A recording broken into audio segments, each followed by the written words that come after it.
आणि तुम्ही या महाराष्ट्रातल्या बहिणीला काय सांभाळणार सध्याच्या हे पण आम्हाला ही माहित आहे. इंदापुरातली दृश्य पाहतोय. कसं आहे? इंदापुरात आज सगळ्याची धाव हर्षवर्धन खूपापर्यंत पाटील असते. हे शरद सगळं पवार बदलून यांच्या उपस्थितीमध्ये माणसाचं मन त्यांच्या साफ होत नाही, पक्षामध्ये तुमचं मन आधी जाहीर साफ असायला प्रवेश पाहिजे करत होतं. आहेत आणि अरे शरद तुम्हाला पवार एवढं यांच्या मोठं केलं उपस्थितीमध्ये अगदी साहेबांनी. थोड्याच वेळात हा या पक्षप्रवेश महाराष्ट्राचा होणार आहे. कारभार आज तुमच्यावर हर्षवर्धन हक्क पाटील आणि हे तुम्ही हाती कार- तुतारी घेत आहेत साहेबाला इंदापुरात. या ठिकाणी त्यामुळे गद्दारी दत्ता केली. भडेंच्या त्याच्यामुळे या विरोधात ठिकाणी हर्षवर्धन जनता आहे. पाटील या हे ठिकाणच्या आव्हान उभं जनतेला टाकण्याची निश्चितपणे शक्यता आहे. आज उद्याच्या शरद पवार निवडणुकीमध्ये हर्षवर्धन जागा पाटलांची दाखवण्याची उमेदवारी होणार जाहीर नाही. करतात म्हणून का हे हर्षवर्धन पाहणं पाटील सुद्धा तुम्ही तितकंच काळजी करू महत्त्वाचं नका. असणार आहे. आमची पुरी राष्ट्रवादी काँग्रेस तुमच्या पाठीशी उभं राहील. तर या आणि मी मेळाव्यातून आपण साहेबाला एकच पाहतोय सांगतो, आता कोण हर्षवर्धन विरोध- पाटील कोण आपल्या आमच्यासाठी काही म्हणून नाराज कार्यकर्त्यांसह असतील. तुम्ही शरद विधान पवार परिषदेच्या यांच्या काय राष्ट्रवादीमध्ये द्यायचं पक्षप्रवेश द्या. करतायत. आम्हाला वाईट वाटायची कारण नाही. फक्त आम्हाला आमदार बदलायचा या ठिकाणचा नवीन आमदार करायचा आहे, तुमच्या विचाराचा आमदार करायचा आहे.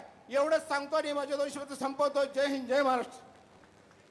हॅलो, धन्यवाद अशोक तर भाऊ. दुसऱ्या दृश्यांमध्ये आपण पाहतोय राज ठाकरे कार्यक्रमात सहभागी झालेले आहेत. अखिल भारतीय साहित्य संमेलनाच्या बोधचिन्हाचं अनावरण आज पार पडत आहे आणि याच कार्यक्रमामध्ये मनसे अध्यक्ष राज ठाकरे हे सहभागी झालेले आहेत. त्यांच्या उपस्थितीमध्ये हे बोधचिन्हाचं अनावरण पार पडत आहे. माननीय डॉक्टर सदानंद मोरे, लक्ष्मीकांतजी देशमुख.